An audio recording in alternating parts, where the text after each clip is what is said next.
Bonjour, alors aujourd'hui nous allons avoir une application de la formule d'Euler qui va consister dans la linéarisation du cosinus nx et du sinus nx. Alors, nous allons avoir besoin de plusieurs choses. La première, c'est bien évidemment les formules d'Euler, donc là on en a deux, celle du sinus et celle du cosinus. Ensuite, nous allons utiliser le triangle de Pascal. Alors, le triangle de Pascal se présente comme ceci. Alors, la première ligne, il n'y aura que des 1. Dans la diagonale, la même chose, il n'y aura que des 1. Alors, comment on le remplit? Tout simplement. Dans la deuxième ligne, en additionnant 1 et 1, ça me donne 2.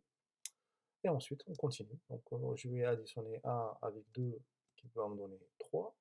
2 avec 1, ça me donnait 3, et ainsi de suite. Alors, à quoi il me sert ce triangle-là? Il me sert à déterminer les coefficients du binôme de Newton. Alors, si on avait une puissance de 2, les coefficients seraient 1, 2, 1. Si on avait une puissance de 3, les coefficients seraient 1, 3, 3, 1, et la même chose pour la puissance de 4, et ainsi de suite.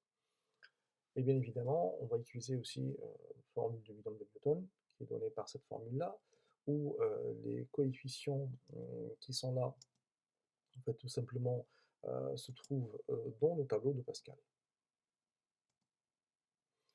Alors, notre problématique ici, c'est on veut linéariser cosinus puissance 4x. Donc voilà comment on va procéder. D'abord, je vais appliquer la formule d'Euler, donc en mettant la puissance. Voilà, je remplace, et je mets la puissance 4. Ensuite, on va utiliser le triangle de Pascal. Donc j'ai créé mon triangle de Pascal. Et en fait, ce qui va se passer, c'est que la dernière ligne, la ligne 5, représente les coefficients 1, 4, 6, 4, 1 du binôme de Newton à la puissance 4. Donc là, on va tout simplement réécrire notre binôme de Newton en prenant a plus b à la puissance 4, et le développement me donne ceci. Alors, c'est très simple, avec l'utilisation du triangle de Pascal, les coefficients, voilà comment on les trouve. Alors le 1, ben voilà, tout simplement, c'est le premier. Le 4, c'est le deuxième. Le 6, le troisième. Le 4, voilà. Et jusqu'à la fin. Donc voilà comment je détermine les coefficients. Voilà. Maintenant, pour les puissances, donc là on avait une puissance de 4. Donc il faut savoir qu'il faut que j'ai dans tout mon développement une puissance de 4. Donc il faut savoir que je commence toujours par a puissance 4, ensuite b puissance 0. C'est pour ça qu'on ne le met pas. Ensuite, en fait, on descend d'un rang. Donc de 4, je descends à 3. Et b, ça devient b puissance 1. Il faut savoir que là, bien évidemment, la somme doit toujours me donner 4. Et on continue, on descend une puissance de 1, et on augmente b de 1. Donc je m'assure aussi que ça me donne toujours 4, et je continue le même travail jusqu'à ce que j'arrive à la fin. Donc là, on voit bien que voilà, la somme, c'est toujours 4. Alors maintenant, on va remplacer dans la formule d'Euler.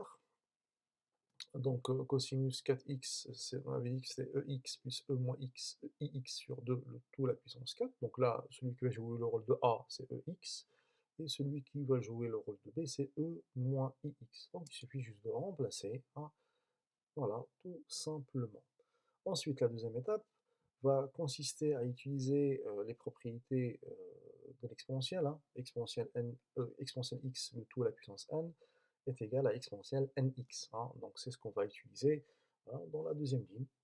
Et le fait aussi que exponentielle a fois exponentielle b, ben, c'est égal à exponentielle a plus b.